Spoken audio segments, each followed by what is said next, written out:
Hello? Can you hear me? Who am I? I'm your muse. Everyone has a muse. The question is, when did you last speak to me? I'm the voice inside your head.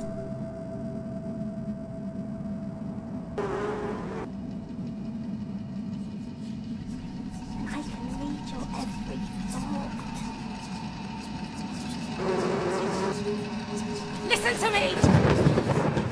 Hello everyone, a bit of a departure from the usual location today. I'm here to talk about a film that I was the lighting technician for back in the summer, and I'm here with its writer, producer, and one of the actors, Thom Jackson-Wood. Hi there, good to meet you. So Tom, can you tell us more about the film?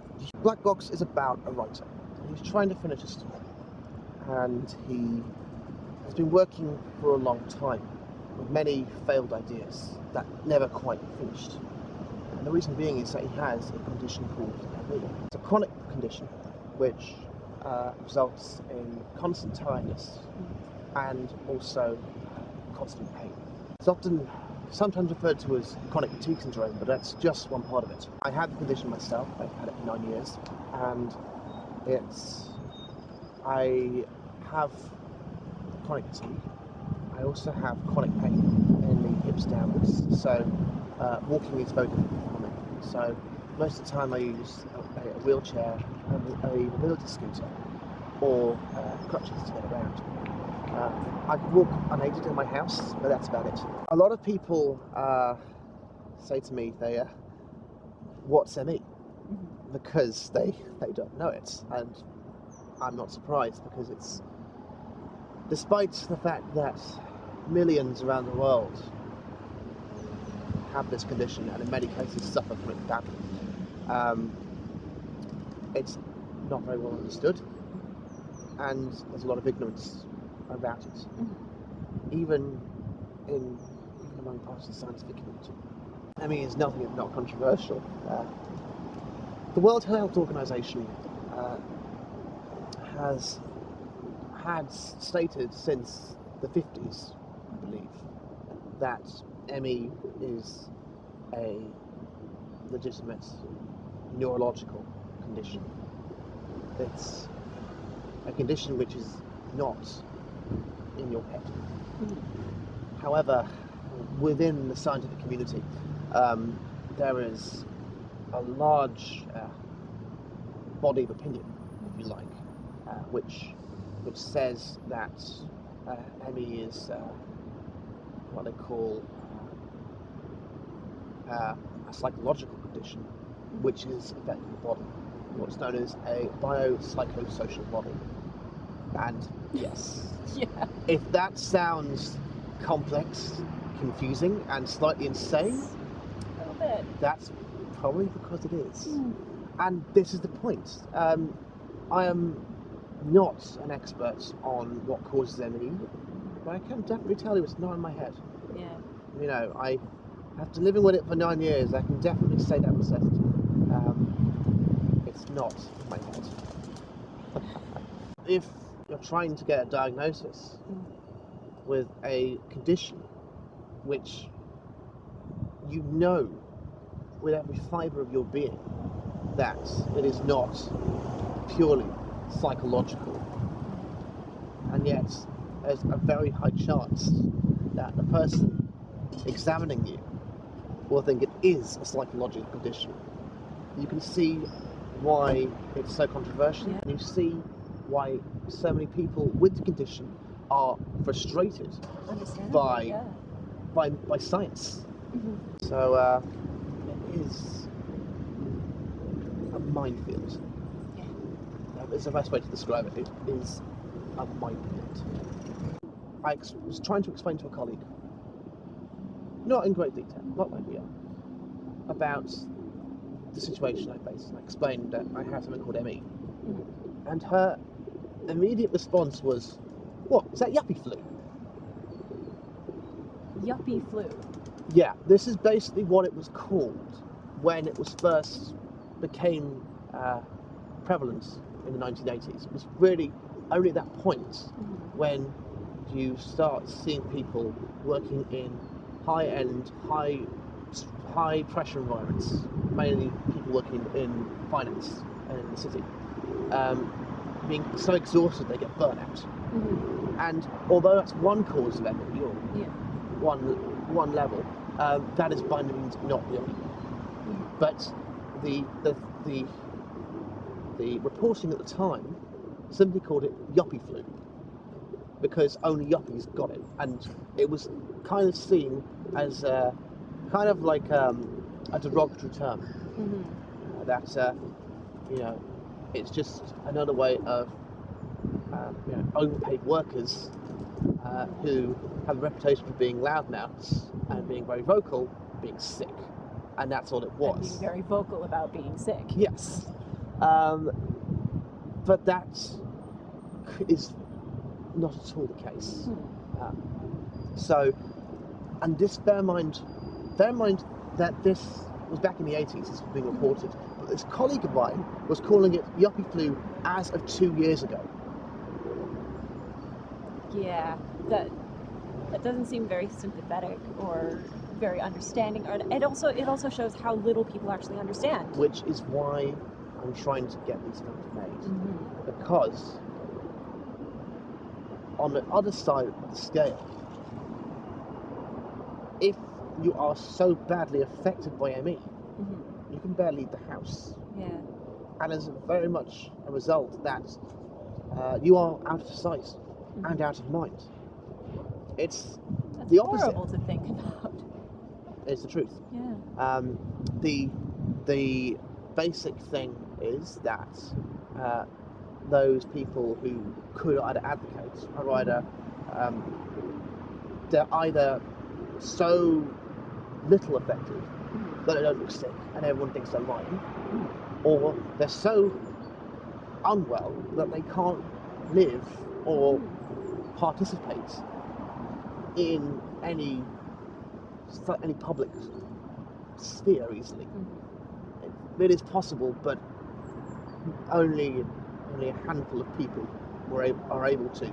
And I can say that one of them was my aunt, who was severely affected. And she did a lot of awareness raising. So this is kind of not a tribute to her, but I'm kind of seeing a family pattern, being very vocal about this condition and getting more attention drawn to it.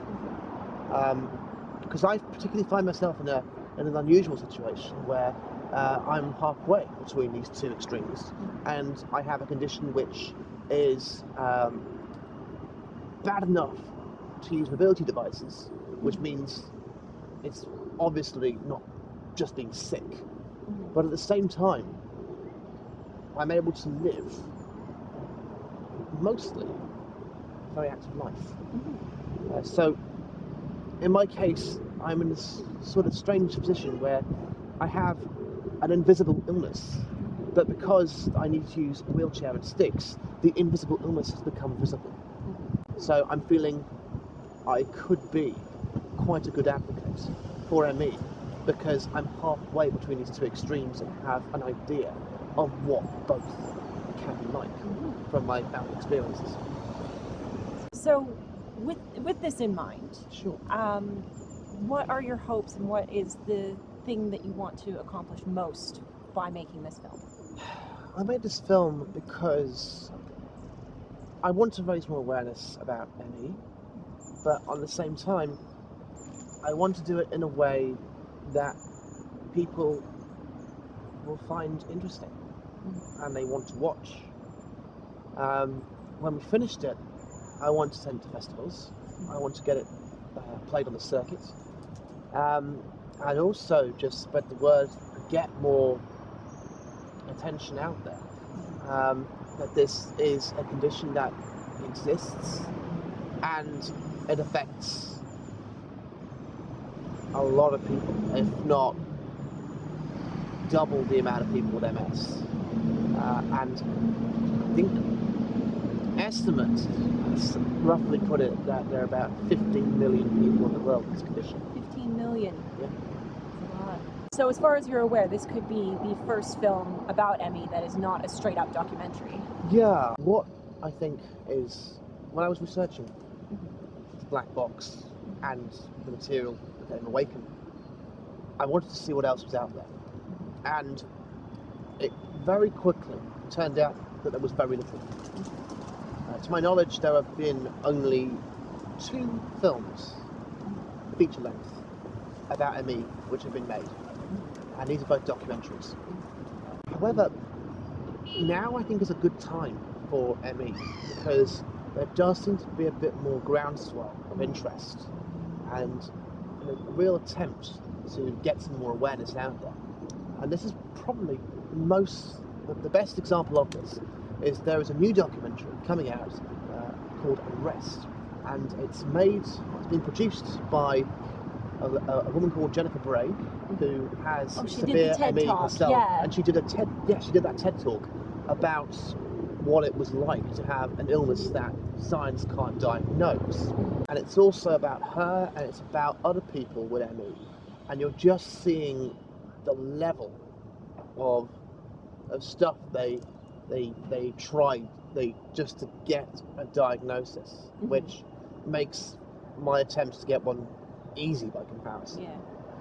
So I'm really pleased because that has now just had its premiere at Sundance this month.